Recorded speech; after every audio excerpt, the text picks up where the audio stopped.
Video like जरूर कर लीजिए और ऐसे वीडियो लगातार फ्री में पाने के लिए चैनल को तुरंत सब्सक्राइब कर लीजिए और बेल आइकन को जरूर टैप कर लीजिए ताकि आगे भी सारे वीडियो आपको मिलते रहे। यूट्यूब में फॉलो करते हैं तो प्लीज ये वाला फ्री टेलीग्राम चैनल जरूर ज्वाइन कर लीजिएगा। सारे नोटिफिकेशन सारे अपडेट यहीं पे आते हैं, ध्यान रखिए।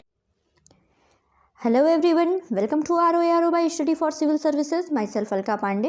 तो दोस्तों, आपके 11 फरवरी को होने वाली समीक्षा अधिकारी सहायक समीक्षा अधिकारी के लिए हम आपके लिए लेके आए हैं टेस्ट सीरीज़। अब जब तक आपका एग्ज़ाम नहीं हो जाता तो डेली हम कुछ ना कुछ टेस्ट सीरीज़ लेके आएंगे, पेपर सॉल्व करेंगे, उसको डिस्कस करेंगे। ठीक है, तो आज हम आपके लिए लेके आए हैं विज्ञान के 50 सवाल। ठीक है, जनरल साइंस के 50 सवाल। आउट ऑफ 50 आप कितना स्कोर करते हैं इसको कमेंट बॉक्स में बताइए। पेपर बिल्कुल वैसे ही सेट किया गया है जैसे आपके समीक्षा अधिकारी सहायक समीक्षा अधिकारी एग्जाम में पूछा जाता है। ठीक है, तो कितने नंबर पाए 50 में ये भी बताइएगा। किसी सवाल में डाउट होगा उसको भी मेंशन कीजिएगा। तो चलिए फिर शुरू करते हैं।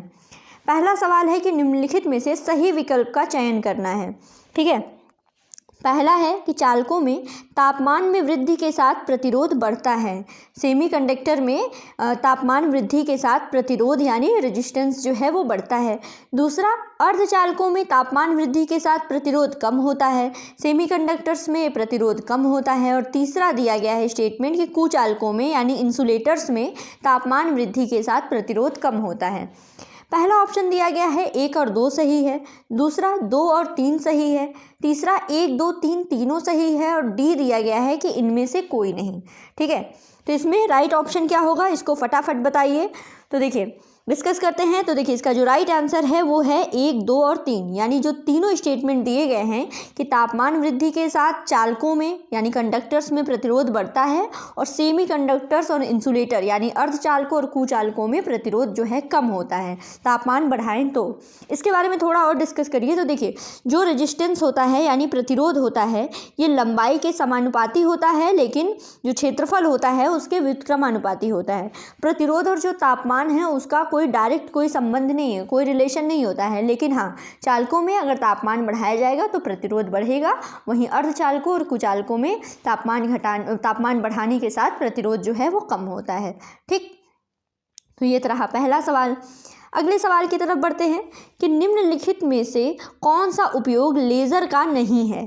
ठीक है, लेज़र का उपयोग कौन नहीं है। पहला है ऑप्टिकल संचार में, बारकोड को स्कैन करने में, तीसरा होलोग्राफी नाभिकीय शोध इत्यादि में, और डी है इनमें से कोई नहीं।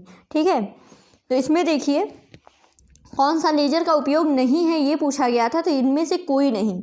ये जितनी भी चीज़ें दी गई हैं, लेज़र का जो उपयोग होता है वो ऑप्टिकल संचार में भी होता है, बारकोड को स्कैन करने में, ठीक है, बाकी होलोग्राफी नाभिकीय शोध इत्यादि में। इसके अलावा जो कीमोथेरेपी होती है इसमें कैंसर और ट्यूमर के इलाज वगैरह में भी लेज़र का उपयोग होता है। तो यहाँ पर राइट आंसर होगा इनमें से कोई नहीं। अगला है कि आपको इनमें से गलत विकल्प का चयन करना है। पहला दिया गया है घनत्व बराबर द्रव्यमान गुणा आयतन, फिर है बल बराबर द्रव्यमान गुणा त्वरण, दाब बराबर बल बटा क्षेत्रफल, और संवेग बराबर द्रव्यमान गुणे वेग। तो कौन सा इसमें गलत है, गलत विकल्प ये बताना है। तो इन चारों में जो गलत विकल्प है वो है ए। ठीक है, घनत्व जो होता है वो द्रव्यमान गुणा आयतन नहीं होता है, घनत्व होता है द्रव्यमान बटे आयतन। ठीक है, द्रव्यमान बटे आयतन होता है, ना कि द्रव्यमान गुणे आयतन। इसके अलावा तीनों ये बिल्कुल सही है कि बल बराबर द्रव्यमान गुणा त्वरण, दाब बराबर बल बटा क्षेत्रफल, संवेग बराबर द्रव्यमान गुणा वेग। आगे बढ़ते हैं अगले सवाल की तरफ कि भारी जल का प्रयोग मंदक के रूप में किसकी गति को नियंत्रित करने में किया जाता है। भारी जल का प्रयोग मंदक के रूप में किसकी गति को नियंत्रित करने में किया जाता है। न्यूट्रॉन, प्रोटॉन, इलेक्ट्रॉन, या फिर इनमें से कोई नहीं। ठीक है, ये आपको बताना है। तो देखिए जो भारी जल का प्रयोग मंदक के रूप में किया जाता है ये होता है न्यूट्रॉनों की गति को नियंत्रित करने के लिए। ठीक है, जो नाभिकीय क्रियाएं होती हैं इनको नियंत्रित अवस्था में लाने के लिए क्या करते हैं, भारी जल का प्रयोग करते हैं मंदक में। और बेसिकली न्यूट्रॉनों को नियंत्रित अवस्था में चलाने के लिए क्या करना आवश्यक है, इसमें न्यूट्रॉनों की गति को नियंत्रित करना आवश्यक होता है। ठीक है, जिसके कारण ये जो पूरी नाभिकीय श्रृंखला होती है वो नियंत्रित रहती है। तो इसलिए भारी जल का प्रयोग मंदक के रूप में न्यूट्रॉन की गति को नियंत्रित करने में किया जाता है। ठीक है, बहुत इंपॉर्टेंट सवाल है, बहुत अच्छे सवाल है। आगे बढ़ते हैं। आगे है कि किसने प्रकाश विद्युत प्रभाव की खोज की थी। सबसे पहले है मैक्स प्लैंक, फिर Heinrich Rudolf Hertz, James Clerk Maxwell, या फिर इनमें से कोई नहीं। ठीक है, तो इसका जो राइट आंसर है वो है हर्ट्ज। प्रकाश विद्युत प्रभाव की खोज की थी हेनरिच रुडोल्फ हर्ट्ज ने। ठीक है, और इसीलिए आवृत्ति की जो एसआई इकाई होती है उनके सम्मान में हर्ट्ज नाम दिया गया है। ठीक है, आवृत्ति की जो इकाई होती है फ्रीक्वेंसी की, इन्हीं के सम्मान में, हेनरिच रुडोल्फ हर्ट्ज के सम्मान में उस इकाई का नाम दिया गया है हर्ट्ज। और प्रकाश विद्युत प्रभाव की खोज किसने की? ये इन्होंने हर्ट्ज ने ही की है। फिर आगे बढ़ते हैं। अगला सवाल है कि थोरियम के बारे में पूछा गया है कि भारत में सबसे अधिक मात्रा में किसके समुद्री तट की मोजोनाइट बालू में पाया जाता है? तमिलनाडु, कर्नाटक या आंध्र प्रदेश या इनमें से कोई नहीं। तो थोरियम जो है वो इसका सही ऑप्शन होगा इनमें से कोई नहीं, क्योंकि ये मोनोजाइट ये पाया जाता है केरल के समुद्र तट के मोनोजाइट बालू में। ठीक है, सबसे अधिक मात्रा थोरियम की अगर बात करें तो थोरियम जो है ये रेडियो सक्रिय एक्टिनॉइड श्रेणी में प्रथम तत्व है। और इसकी खोज किसने की थी थोरियम की? ये भी इम्पॉर्टेंट है। थोरियम की खोज की थी बर्जीलियस ने। ठीक है, थोरियम की खोज की थी बर्जीलियस ने। और सबसे अधिक मात्रा कहाँ पे देखा आपने? ये केरल के समुद्री तट की मोनोजाइट बालू में सबसे ज़्यादा पाया जाता है। थोरियम के लगभग 7 समस्थानिक पाए जाते हैं, जिसमें से जो थोरियम 232 है, थोरियम 232 जो है वो सबसे ज़्यादा मात्रा में पाया जाता है और सबसे ज़्यादा स्थिर भी है। ठीक है, तो ये देख लिया थोरियम के बारे में। अब इम्पॉर्टेंट देखें अगर करंट अफेयर से रिलेटेड, तो आप लिथियम के बारे में पूरी जानकारी रखिएगा, एग्जाम में पूछा जा सकता है। ठीक, अगला सवाल है कि हाइड्रोजन बम किस पर आधारित होता है? पहला है अनियंत्रित संलयन अभिक्रिया, अनियंत्रित विखंडन अभिक्रिया, नियंत्रित संलयन अभिक्रिया, या फिर इनमें से कोई नहीं।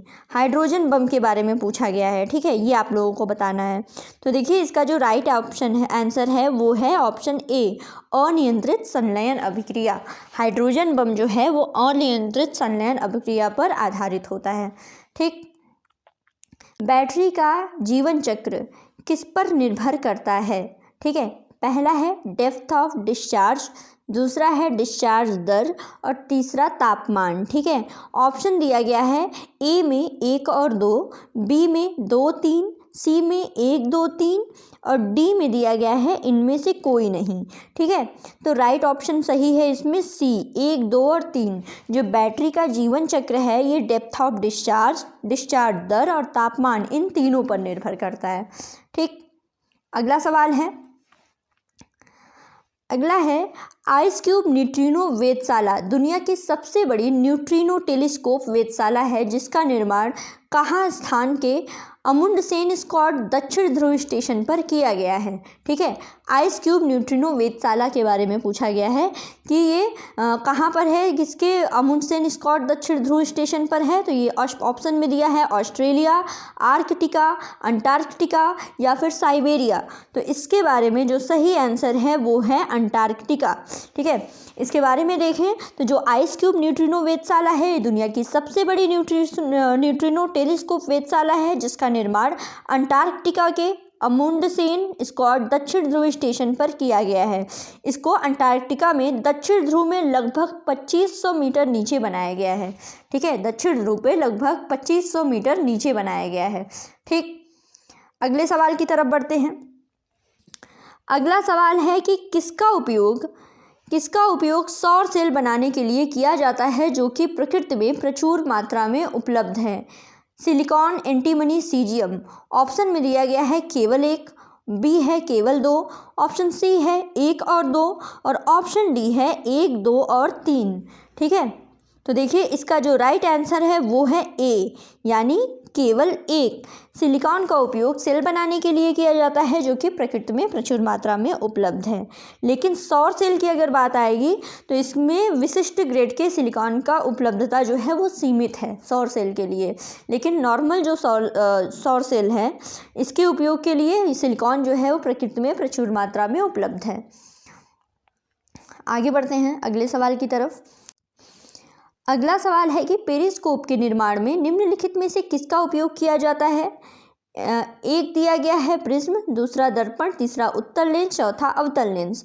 ऑप्शन ए में दिया है 1 और 2, option B 2, 3, option C 3, 4, option D 2, 3, 4। ठीक है, तो पेरिस्कोप के निर्माण में किसका उपयोग करते हैं। ठीक है, तो इसमें राइट आंसर है 1 और 2। पेरिस्कोप के निर्माण में प्रिज्म और दर्पण का उपयोग करते हैं। ठीक है, आगे बढ़ते हैं। अगला सवाल है कि किसके कारण वास्तविक सूर्यास्त तथा आभासी सूर्यास्त के बीच समय का अंतर लगभग 2 मिनट होता है। ठीक है, किसके, अच्छा सवाल है ये, फिर से पढ़ दे रही हूँ कि किसके कारण वास्तविक सूर्यास्त और आभासी सूर्यास्त के बीच लगभग समय का अंतर जो है लगभग 2 मिनट होता है। वायुमंडलीय अपवर्तन, वायुमंडलीय परावर्तन, वायुमंडलीय विवर्तन या फिर इनमें से कोई नहीं। ठीक है, तो इसका जो राइट आंसर है वो है वायुमंडलीय अपवर्तन। ठीक है, वायुमंडलीय अपवर्तन के कारण, ठीक है, यानी रिफ्रैक्शन के कारण ये जो है वास्तविक सूर्यास्त और आभासी सूर्यास्त इसके बीच में लगभग 2 मिनट का अंतर होता है। यानी सही में कब सूर्यास्त हुआ और हमें कब प्रतीत होता है, ये वायुमंडलीय अपवर्तन के कारण इसमें 2 मिनट का अंतर होता है। आगे बढ़ते हैं। आगे है कि निम्नलिखित में से कौन सा रंग सबसे अधिक विपेक्षित होता है। ठीक है, जब प्रकाश एक प्रिज्म से गुजरता है, मतलब कौन सबसे ज़्यादा डेविएट होता है, लाल रंग, बैगनी रंग, हरा रंग या पीला रंग।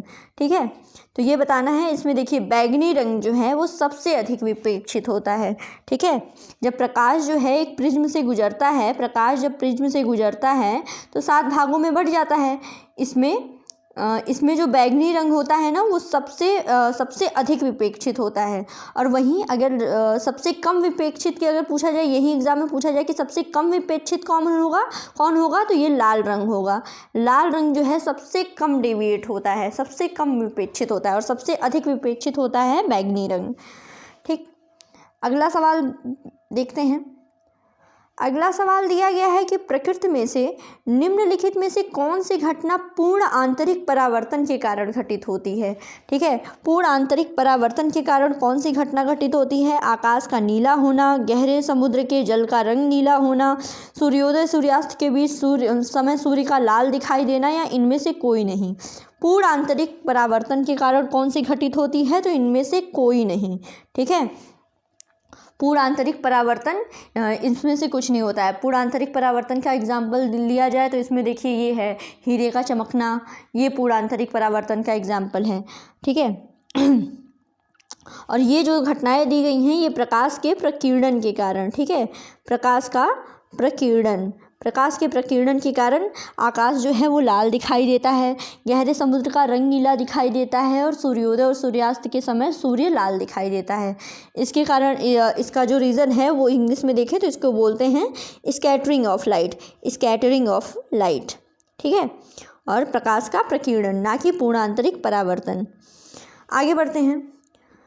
निम्नलिखित में से कौन सा उपकरण रासायनिक ऊर्जा को विद्युत ऊर्जा में परिवर्तित करता है। रासायनिक ऊर्जा को विद्युत ऊर्जा में कौन परिवर्तित करता है। विद्युत सेल, विद्युत मोटर, बिजली का पंखा या फिर टरबाइन। तो देखिए इसमें विद्युत सेल जो है ये रासायनिक ऊर्जा को विद्युत ऊर्जा में परिवर्तित कर देता है। ठीक है, रासायनिक ऊर्जा को विद्युत ऊर्जा में विद्युत सेल। वहीं विद्युत मोटर की बात करें तो ये क्या करता है, ये विद्युत ऊर्जा को यांत्रिक ऊर्जा में परिवर्तित करता है, यानी इलेक्ट्रिकल एनर्जी को मैकेनिकल में। बिजली का पंखा क्या करता है, ये भी आपको विद्युत ऊर्जा को यांत्रिक ऊर्जा में बदलता है। और टरबाइन जो है ये यांत्रिक ऊर्जा को विद्युत ऊर्जा में बदलता है। लेकिन रासायनिक ऊर्जा को विद्युत ऊर्जा में कौन परिवर्तित करता है, तो ये है विद्युत सेल। अगला सवाल है कि निम्नलिखित में से किसने लेज़र की खोज की थी। Thomas Young, Theodore H Maiman, Albert Einstein या फिर जॉन नेपियर। तो देखिए लेज़र की खोज की थी थियोडोर एच मैमन ने। ठीक है, थॉमस यंग ने किसने खोज की थी, सुन लीजिए। थॉमस यंग ने खोज की थी प्रकाश के व्यतिकरण की। लेज़र का तो पता चल गया, मैमन ने की थी। अल्बर्ट आइंस्टीन ने ये फोटोन की खोज की थी। और जॉन नेपियर ने लघुगणक की खोज की थी, यानी लॉगरिथम की। ठीक है, आगे बढ़ते हैं अगले सवाल की तरफ। अगला सवाल पूछा गया है कि निम्नलिखित में से कौन अर्धचालक भौतिकी और इलेक्ट्रॉनिकी के नियमों के आधार पर कार्य करता है। ऑप्शन में दिया गया है रेडियो, टेलीविज़न, संचार प्रणाली या कंप्यूटर। तो देखिए इसमें जो कंप्यूटर है ये अर्धचालक भौतिकी और इलेक्ट्रॉनिकी के नियमों पे कार्य करता है। वहीं रेडियो, टेलीविज़न और संचार प्रणाली की अगर बात करें तो ये जो है ये विद्युत चुंबकीय तरंग सिद्धांत पे काम करते हैं।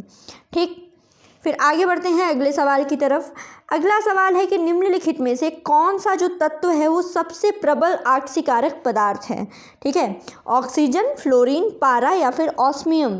ठीक है, तो इसमें जो फ्लोरीन है ये सबसे प्रबल आक्सीकारक पदार्थ है। ठीक है, आगे कुछ और फैक्ट देख लेते हैं। ऑक्सीजन के बारे में क्या है, ऑक्सीजन जो है ये मानव शरीर में सबसे प्रचुर मात्रा में पाए जाने वाला तत्व है। ठीक है, पारा क्या है, पारा जो है वो द्रव धातु तत्व है और ऑस्मियम जो है वो ऑस्मियम ये सबसे भारी तत्व है। ठीक है, अब बाकी जो सवाल में पूछा गया था कि सबसे प्रबल आक्सीकारक पदार्थ क्या है, तो ये है फ्लोरीन। ठीक, फिर आगे बढ़ते हैं।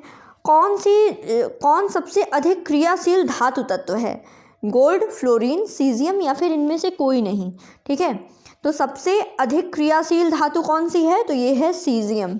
ठीक है, गोल्ड के बारे में अगर देखें, सोना के बारे में बात करें तो ये सबसे अधिक आघात वर्धनीय तत्व है। ठीक है, मैलिएबल एलिमेंट है सबसे अधिक सोना।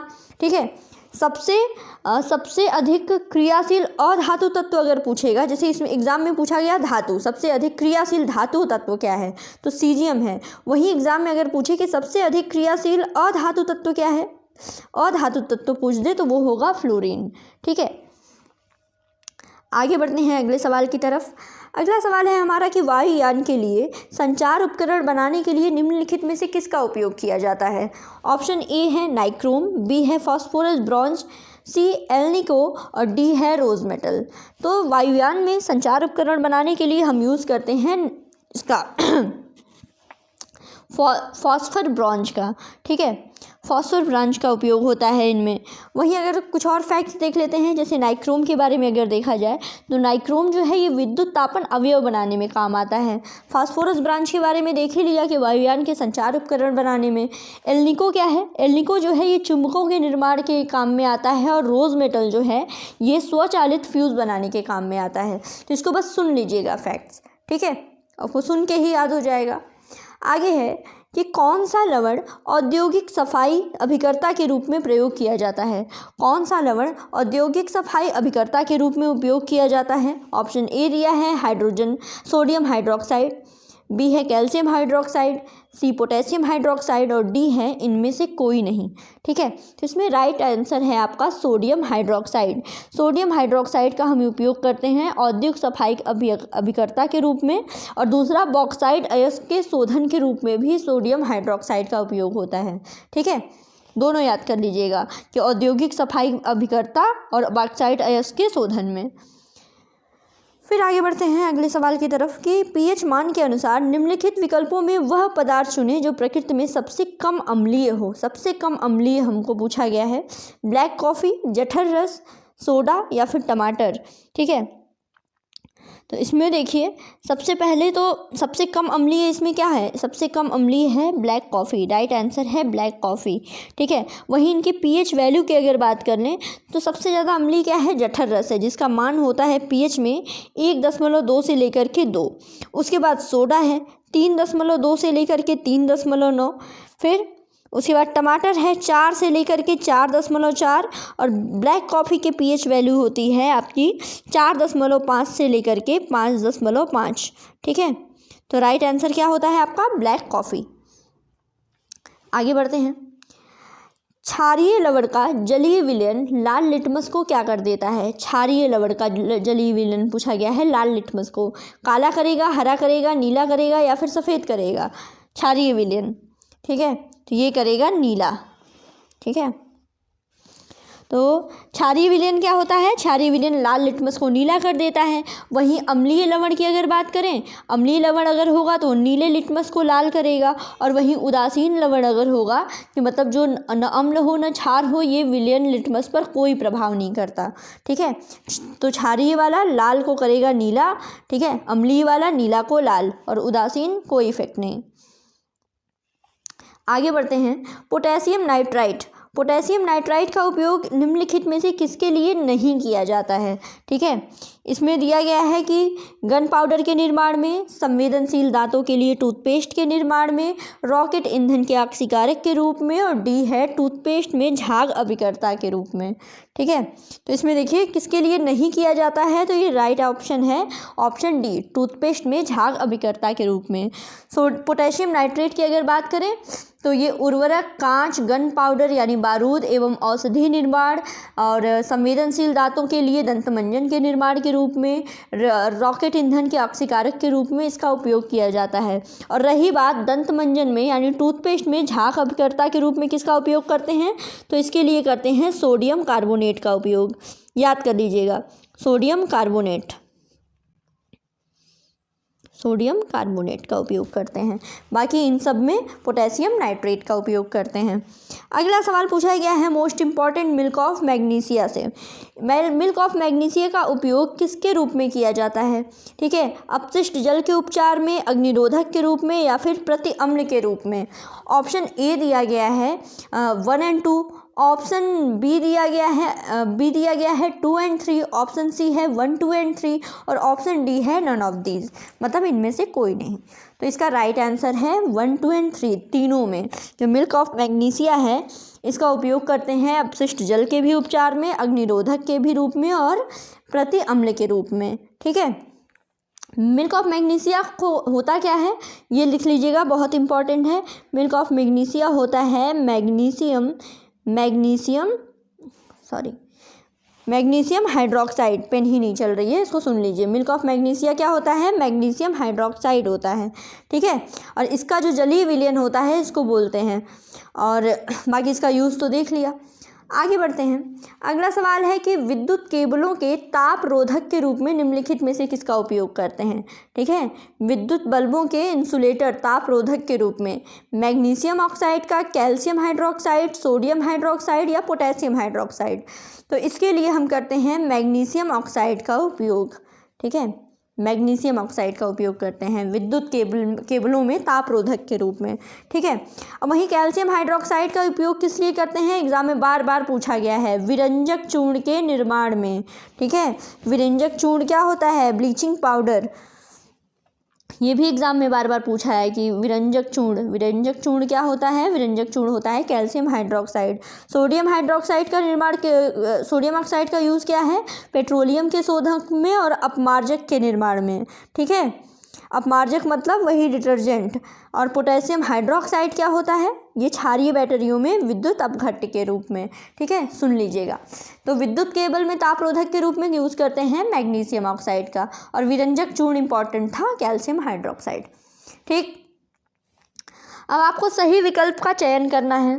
दिया गया है पहले नंबर पे एसिटिक अम्ल, ये खाद्य पदार्थों के परिरक्षण में, सिट्रिक अम्ल चमकदार नमक बनाने में, और बोरिक अम्ल कैरम बोर्ड पर ड्राई लुब्रिकेंट के रूप में।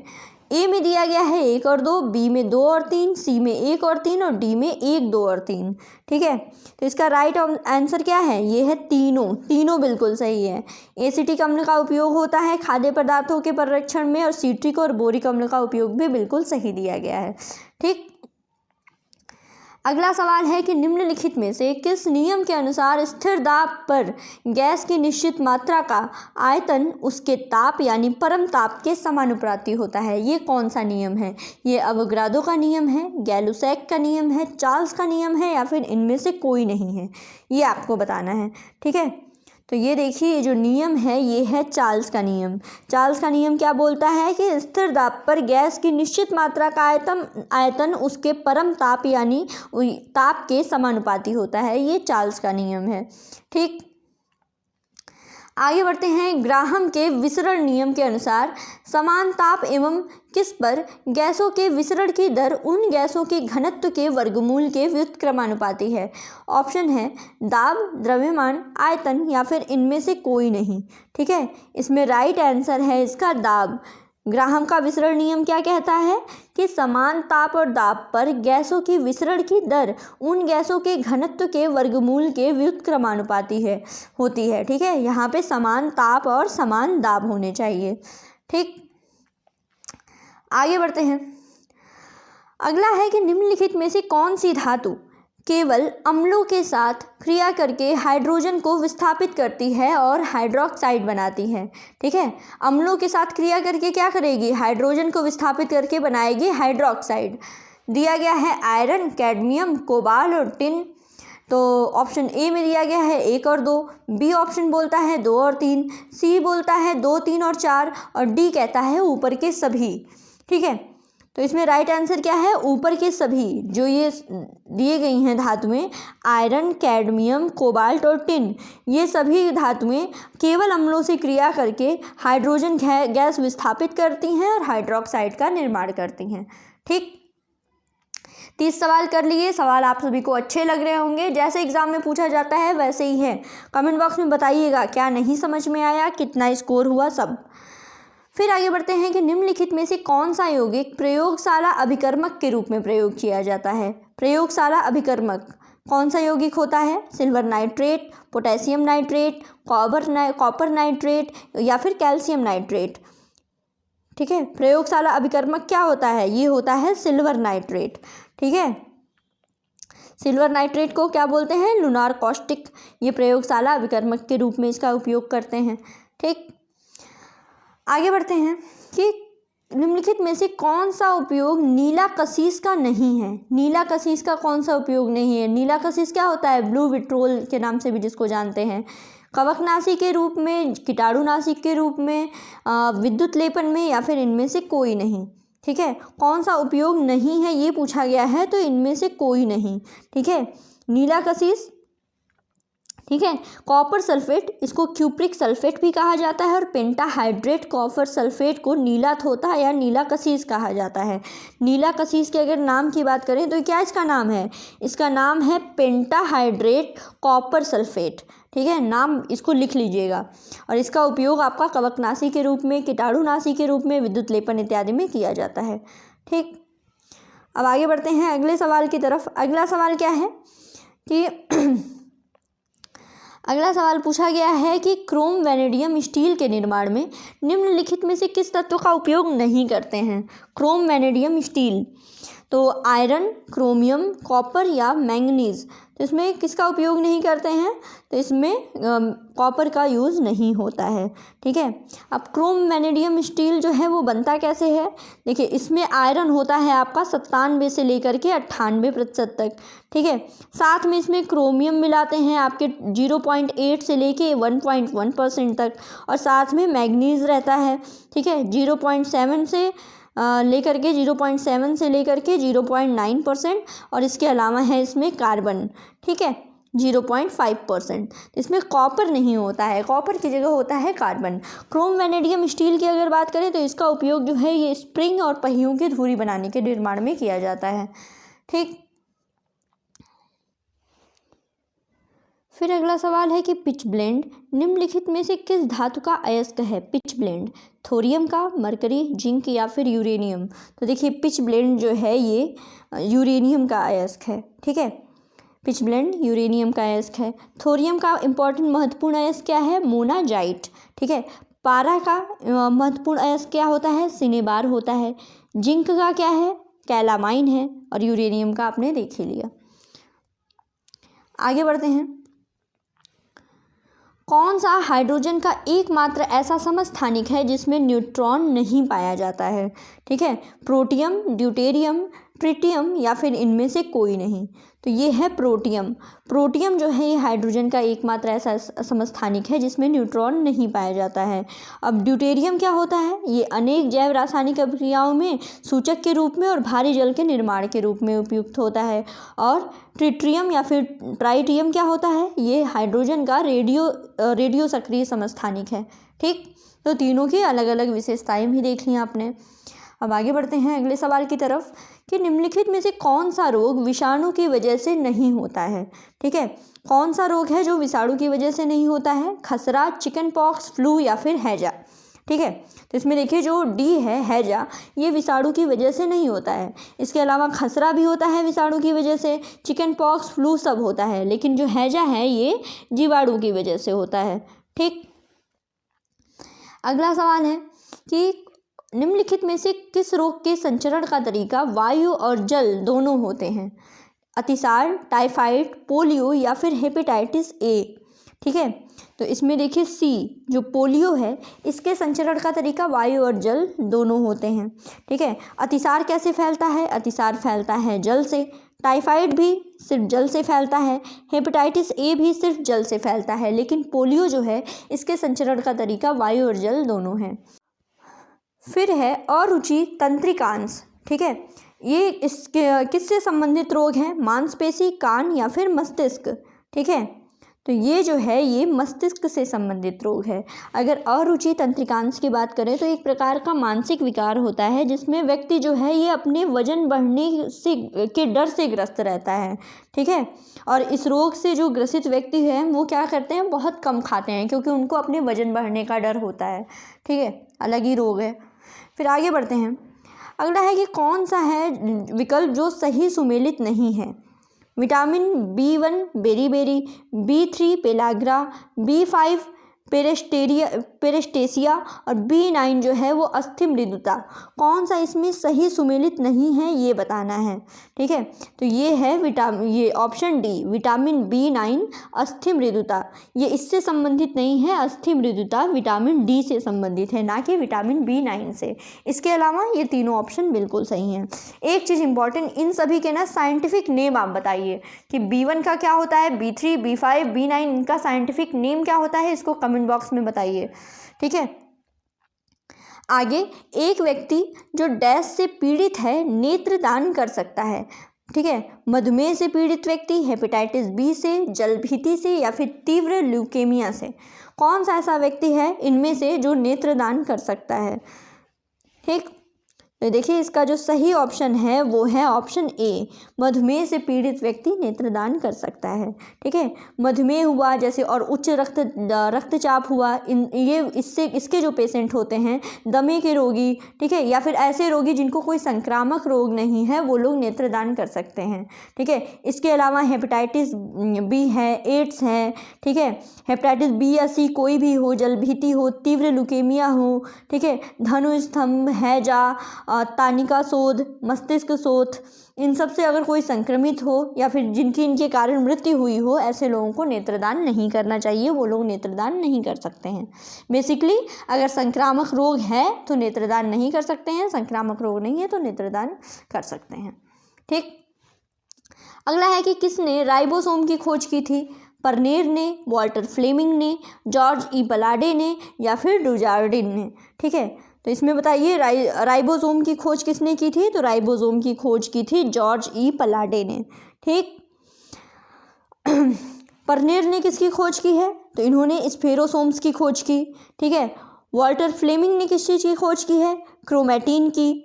जॉर्ज ई पलाडे का देख लिए राइबोसोम, और डुजार्डिन ने किसकी खोज की है? तो प्रोटोप्लाज्म की। ठीक, इंपॉर्टेंट है। आगे है फिर से वही कि कौन सा सही सुमेलित नहीं है? B12 कोबालामिन, B9 को कहते हैं फोलिक एसिड, B6 को कहते हैं बायोटिन, B3 को कहते हैं नियासिन। कौन सा सही सुमेलित नहीं है ये बताना है। तो इसमें देखिए ऑप्शन सी ये सही सुमेलित नहीं है। ठीक है, ऑप्शन सी सही सुमेलित नहीं है। इसके अलावा बाकी और सब जो हैं वो सही सुमेलित हैं। ठीक है, B3 होता है नियासिन, ठीक है, B6 नहीं, B7 होता है बायोटिन, B9 होता है फोलिक एसिड और B12 है कोबालामिन। फिर आगे बढ़ते हैं। अगला सवाल है कि निम्नलिखित में से कौन बहुकोशिकीय यूकैरियोटिक जीव होते हैं? मुनेरा, प्रोटिस्टा, कवक या फिर पादप। ठीक है, तो देखिए बहुकोश के यूकैरियोटिक जीव कौन से हैं? तो ये हैं कवक। वहीं मुनेरा की बात करें तो ये एक कोश की यूकैरियोटिक है। प्रोटिस्टा भी एक कोश की यूकैरियोटिक है, लेकिन कभी कभी ये बहुकोश की होते हैं। ठीक है, और कवक जो है वो बहुकोश के यूकैरियोटिक जीव हैं। और अगर पादप की बात करें तो ये सेलुलोज से बने हुए कोशिका भित्ति वाले बहुकोश की यूकैरियोटिक जीवों का समूह है। ठीक, अगला सवाल है कि बीसीजी का टीका निम्नलिखित में से किस रोग से बचाव के लिए दिया जाता है। बीसीजी का टीका टिटनेस में, तपेदिक में, डिप्थीरिया या फिर काली खांसी। तो बीसीजी का टीका जो है वो तपेदिक के उपचार के लिए दिया जाता है। टिटनेस की अगर बात करें तो टिटनेस के लिए देते हैं डीपीटी का टीका, ठीक है। डिप्थीरिया के लिए भी डीपीटी है, और काली खांसी और यानी वूपिंग कफ जो है इसके लिए भी डीपीटी है, लेकिन तपेदिक के लिए है बीसीजी। आगे बढ़ते हैं, कौन सा जो विकल्प है वो सही है।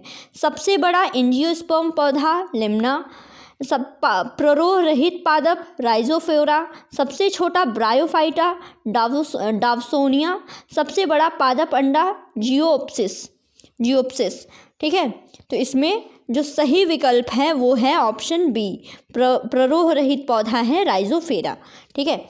अगर और फैक्ट की बात करें तो सबसे बड़ा एंजियोस्पर्म पौधा क्या है, ये है यूकेलिप्टस, ठीक है। सुन लीजिए, सबसे बड़ा एंजियोस्पर्म पौधा कौन सा है, यूकेलिप्टस है, ठीक है। सबसे छोटा एंजियोस्पर्म पौधे की अगर बात करें तो वो होता है लिम्ना, ठीक है। प्ररोह रहित पादप तो आपने देख लिया, राइजोफेरा होता है। सबसे बड़ा ब्रायोफाइटा क्या होता है, सबसे बड़ा ब्रायोफाइटा है डाउसोनिया, ठीक है। और सबसे छोटा ब्रायोफाइटा क्या होता है, ये होता है, सबसे छोटा ब्रायोफाइटा होता है जियोप्सिस। और सबसे बड़ा पादप अंडा क्या होता है, ये होता है साइकस पौधा, ठीक है, साइकस पौधा।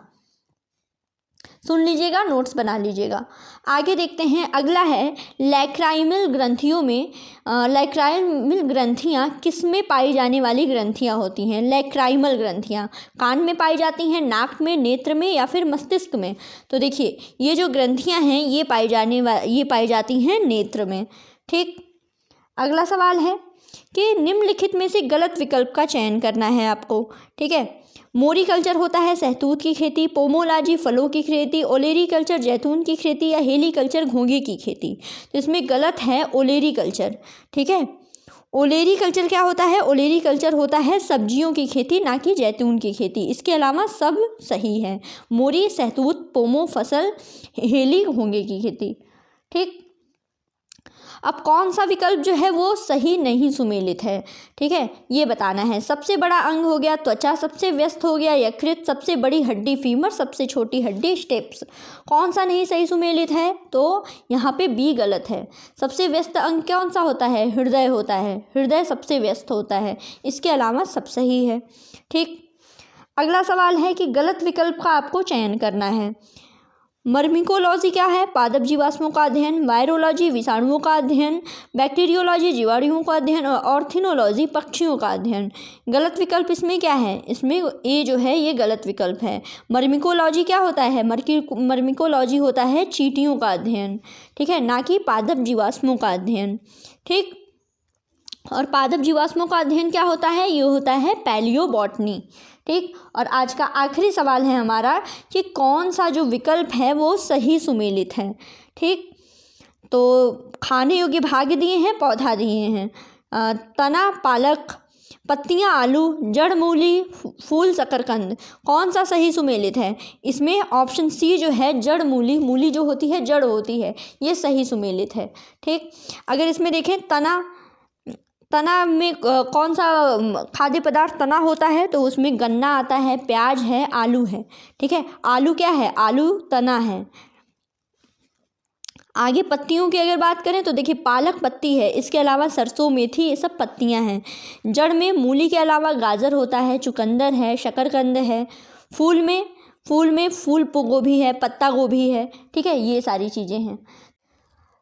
तो ये रहे आपके विज्ञान के 50 सवाल। कमेंट बॉक्स में बताइए कि 50 में से आपको कितना आया, आपने कितने सवाल सही किए हैं, ठीक है।